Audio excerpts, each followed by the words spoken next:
Hello दोस्तों, स्वागत है आप सभी का हमारे यूट्यूब चैनल साइंस जी के जिसमें SSGD एग्ज़ाम 2023 28 फरवरी के सेकंड शिफ्ट का भी एग्ज़ाम खत्म हो चुका है और अब तक मेरे पास मैक्सिमम रियल पर्सन आ चुके हैं जो एग्ज़ाम में पूछे गए थे। तो शुरू करते हैं आज का वीडियो, देख लेते हैं आज के सेकंड शिफ्ट में किस प्रकार क्वेश्चन पूछे गए हैं जीके एंड जीएस के। तो आज का फर्स्ट क्वेश्चन सेकंड शिफ्ट का जो एग्ज़ाम में पूछा गया था, राजीव गांधी खेल रत्न पुरस्कार का नाम बदलकर क्या रखा गया है? तो मेजर ध्यानचंद खेल रत्न पुरस्कार रखा गया है, ये इसका राइट आंसर हो जाएगा। अगस्त 2021 में वर्तमान भारत सरकार ने भारत में खेल के क्षेत्र में दिए जाने वाली सर्वोच्च पुरस्कार राजीव गांधी खेल रत्न पुरस्कार का नाम बदलकर मेजर ध्यानचंद खेल रत्न पुरस्कार कर दिया है। प्रतिष्ठित पुरस्कार में 25 लाख रुपए की राशि दी जाती है। तो ये फैक्ट आपको ध्यान रखना है। इसमें नेक्स्ट क्वेश्चन पूछा गया था, भारत में 14वीं जनगणना किस वर्ष हुई थी? तो 2001 में, तो 2021 का राइट आंसर हो जाएगा। भारत की 2001 की जनगणना 14वीं और 2011 की जनगणना 15वीं जनगणना थी। 2001 की जनगणना 1 फरवरी 2001 को आयोजित की गई थी और 2011 जनगणना 1 मार्च 2011 को आयोजित की गई थी। तो ये सभी फैक्ट आपको ध्यान रखना। इसमें नेक्स्ट क्वेश्चन पूछा गया था, आत्मसम्मान के आंदोलन की शुरुआत किसने की थी? तो रामा स्वामी नाइकर ने की थी। तो ये इसका राइट आंसर हो जाएगा। 1925 में 1925 में रामा स्वामी नाइकर ने एस रामनाथन के साथ आत्मसम्मान आंदोलन शुरू किया था। वह तमिलनाडु के एक अत्यधिक प्रभावशाली व्यक्ति थे। यह आंदोलन मूल रूप से समाज में पिछड़ी जातियों के आत्मसम्मान के लिए एक लड़ाई थी। तो ये फैक्ट आपको ध्यान रखना। इसमें नेक्स्ट क्वेश्चन पूछा गया था, भारत में पहली बार जनगणना कब हुई थी? तो 1872 में हुई थी। 1872 इसका राइट आंसर हो जाएगा। जनसंख्या जनगणना वह माध्यम है जिसके द्वारा उस देश के प्रत्येक व्यक्ति से संबंधित जनसांख्यिकीय, सामाजिक, सांस्कृतिक और आर्थिक डेटा को 10 वर्षों में एक विशिष्ट समय पर संकलित और एकत्र विश्लेषण और प्रसारित किया जाता है। तो फैक्ट आपको ध्यान रखना। इसमें नेक्स्ट क्वेश्चन पूछा गया था, 2011 जनगणना के अनुसार भारत का बाल लिंगानुपात कितना था? 0 से 6 वर्ष का होता है बाल लिंगानुपात निकाला जाता है। तो 919 था। 919 इसका राइट आंसर हो जाए। 2001 की जनगणना भारत का लिंगानुपात कितना था? ये 927 था। ये फैक्ट आपको ध्यान रखना है। जो 2011 की जनगणना में घटकर 919 हो गया था। तो ये फैक्ट आपको ध्यान रखना। 0 से 1 वर्ष की आयु में बाल लिंगानुपात को प्रति 1000 पुरुषों पर महिला की संख्या के रूप में परिभाषित किया जाता है। यानी जो ये 919 है ना, ये 1000 बालकों यानी जो पुरुष बालक हैं उन पर 919 ये महिला यानी जो बालिका होती है उनका अनुपात ये। तो 919 है, मतलब 1000 बालक, 1000 बॉयज बालक और 1000 ये 919 मतलब गर्ल्स मतलब बालक रहते हैं, वो है ये, इसे लिंगानुपात कहा जाता है। तो ये इसका राइट आंसर हो जाता है। इसमें नेक्स्ट क्वेश्चन है, एयरफोर्स के वर्तमान उप प्रमुख कौन है? तो एयर मार्शल अमनप्रीत सिंह है। तो ये इसका राइट आंसर हो जाएगा। वायुसेना के वर्तमान प्रमुख एयर मार्शल विवेक राम चौधरी है। ये फैक्ट आपको ध्यान रखना है। और एयर मार्शल अमनप्रीत सिंह वायुसेना के नए उप प्रमुख है। वह एयर मार्शल संदीप सिंह की जगह ली जो 31 जनवरी 2023 को सेवा मुक्त हुए हैं। तो ये फैक्ट आपको ध्यान रखने। इसमें नेक्स्ट क्वेश्चन पूछा गया था, 2022 में फीफा अंडर 17 महिला वर्ल्ड कप किसने जीता? तो स्पेन ने जीता। स्पेन इसका राइट आंसर हो जाए। 2022 फीफा अंडर 17 महिला विश्व कप भारत में 11 से 30 अक्टूबर 2022 तक आयोजित किया गया था। यह वैश्विक आयोजन 2017 में फीफा अंडर 17 विश्व कप के बाद भारत द्वारा आयोजित होने वाला दूसरा टूर्नामेंट था, फीफा का दूसरा टूर्नामेंट था। तो ये फैक्ट आपको ध्यान रखने। इसमें नेक्स्ट क्वेश्चन पूछा गया था, शोभना नारायण किस नृत्य से संबंधित है? तो कथक से संबंधित, कथक इसका राइट आंसर हो जाए। शोभना नारायण एक भारतीय कथक नर्तक और भारतीय लेखा परीक्षा और लेखा सेवा की एक करियर अधिकारी है। उनकी बात करें तो वह भारत और अंतर्राष्ट्रीय स्तर पर कथक का प्रतिनिधित्व करती है और उन्हें पद्मश्री से सम्मानित किया गया है। तो ये फैक्ट आपको ध्यान रखना है। इसमें नेक्स्ट क्वेश्चन पूछा गया था, हरित क्रांति की शुरुआत किस पंचवर्षीय योजना में की गई थी? तो तीसरे पंचवर्षीय योजना में शुरू की गई थी। तीसरे इसका राइट आंसर हो जाए। हरित क्रांति की शुरुआत 1965 में हुई थी और तीसरे पंचवर्षीय योजना 1961 से 1966 के बीच चली थी। तो ये भी आपको ध्यान रखना है। और हरित क्रांति शुरुआत खाद्य और कृषि मंत्री सुब्रमण्यम के नेतृत्व में हुई थी।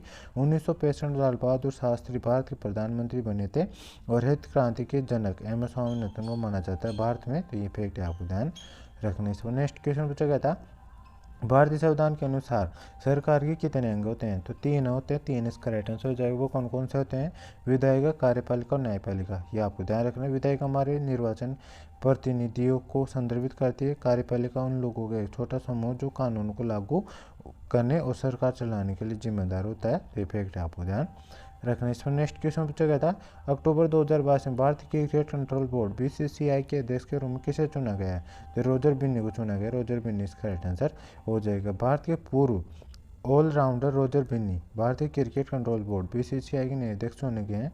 वह बीसीसीआई के 36वें अध्यक्ष हैं। रोजर ने सौरव गांगुली की जगह पद संभाला है। तो ये फैक्ट आपको ध्यान रखने। इसमें नेक्स्ट क्वेश्चन पूछा गया था, टिप्पणी नृत्य किस राज्य से संबंधित है?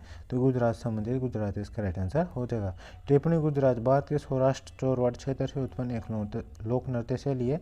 नृत्य केवल महिलाओं द्वारा किया जाता है, ये भी आपको ध्यान रखना है। और आधुनिक आवर्सारणी में कितने वर्ग और आवर्त हैं? तो 18 वर्ग और 7 आवर्त हैं। तो ये फैक्ट आपको ध्यान रखना। एक आवर्सारणी उनके प्रमुख संख्या और रासायनिक गुणों के आधार पर तत्वों की एक व्यवस्था है। ये फैक्ट आपको ध्यान रखना है। और यह 18 वर्गों में विभाजित है और 7 आवर्त क्रम से लंबवत और क्षैतिज रूप से चल रहे हैं। तो मतलब 18 वर्गों और 7 आवर्त में ये विभाजित है। ये फैक्ट आपको ध्यान रखना है।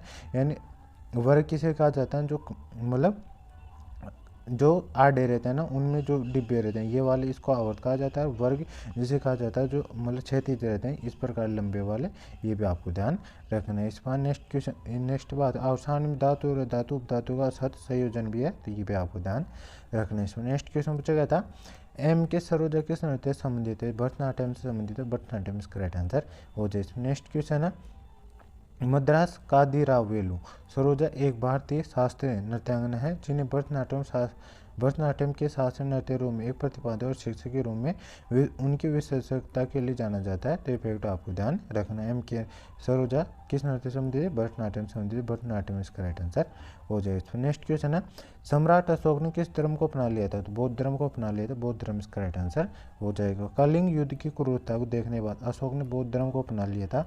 कलिंग युद्ध मौर्य सम्राट अशोक महान और राजा कलिंग राज्य के बीच लड़ा गया था। सबसे प्रसिद्ध युद्ध था यह, और अशोक ने बौद्ध भिक्षु उपगुप्त के प्रभाव से बौद्ध धर्म ग्रहण कर लिया था इस युद्ध के बाद। तो फैक्ट आपको ध्यान रखना है। और कलिंग युद्ध एक भयावह घटना थी, जैसा कि अशोक के 13 शिलालेख में उल्लेखित है। तो फैक्ट आपको ध्यान रखना है। इसमें नेक्स्ट क्वेश्चन पूछा गया था, पंडित शिव कुमार शर्मा किससे संबंधित है? तो संतूर वादन संबंधित है। संतूर इसका राइट आंसर हो जाए। इसमें इसका नेक्स्ट पॉइंट है, पंडित शिव कुमार शर्मा एक बहुत प्रसिद्ध शास्त्रीय संगीतकार हैं जिन्होंने शास्त्रीय वाद्य यंत्र संतूर बजाकर अंतर्राष्ट्रीय ख्याति प्राप्त की है।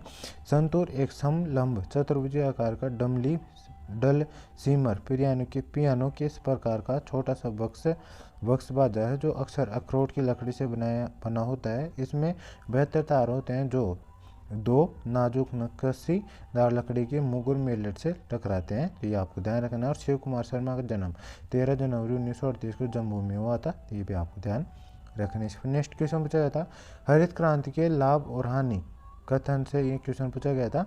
तो हरित क्रांति के सकारात्मक और नकारात्मक दोनों परिणाम है। हरित क्रांति लाभों की बात करें तो खाद्य उत्पादन वृद्धि हुई, तो कृषि बचत में वृद्धि हुई थी।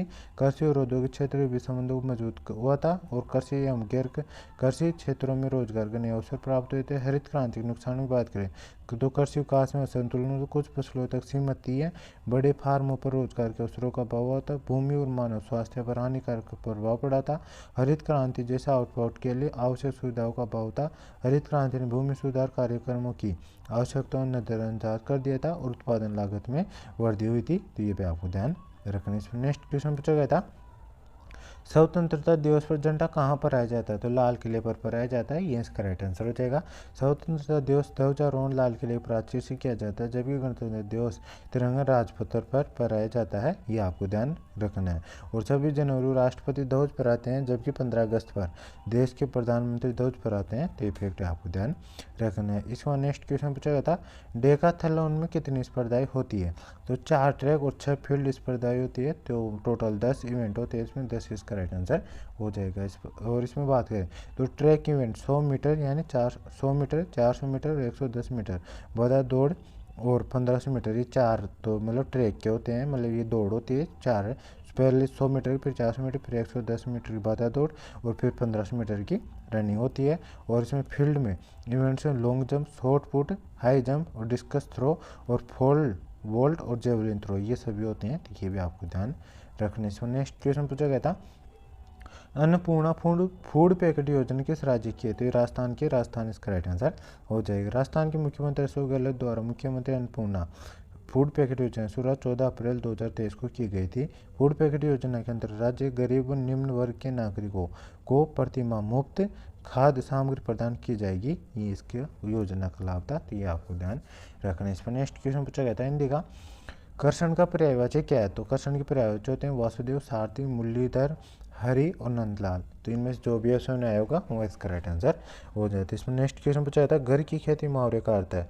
तो सहज में मिलने वाला पदार्थ या वस्तु होती है, तो ये इसका राइट आंसर हो जाए। इसमें नेक्स्ट क्वेश्चन पूछा गया था अचरज का तद्भव शब्द क्या होता है? तो आश्चर्य होता है, आश्चर्य इसका राइट आंसर हो जाए। इसमें नेक्स्ट क्वेश्चन था उद्यम का विलोम शब्द क्या होगा? तो आलस्य होता है, आलस्य इसका राइट आंसर हो जाए। इसमें नेक्स्ट क्वेश्चन है जो आंखों के सामने हो वाक्यांश से तो उचित शब्द है, तो प्रत्यक्ष प्रत्यक्ष इसका राइट आंसर हो जाए। इसमें नेक्स्ट क्वेश्चन है सपूत का विलोम शब्द क्या है? तो कपूत होता है, कपूत इसका राइट आंसर हो जाए। इसमें नेक्स्ट क्वेश्चन है व्यर्थ की बातें करना मुहावरे का अर्थ है? तो बकवास करना होता है, बकवास करना इसका राइट आंसर हो जाए। इसमें नेक्स्ट क्वेश्चन था अक्कल पर ताला लगना या अक्कल पर पत्थर पड़ना मुहावरे का अर्थ है?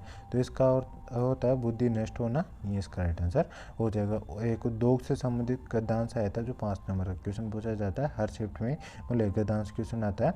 तो ठीक है दोस्तों, ये था आज के सेकंड शिफ्ट का full paper analysis. I hope आपको वीडियो पसंद आया होगा।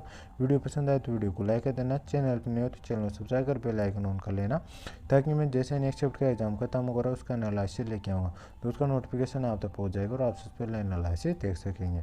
तो मिलते हैं नेक्स्ट वीडियो में, तब तक के लिए जय हिंद, जय भारत।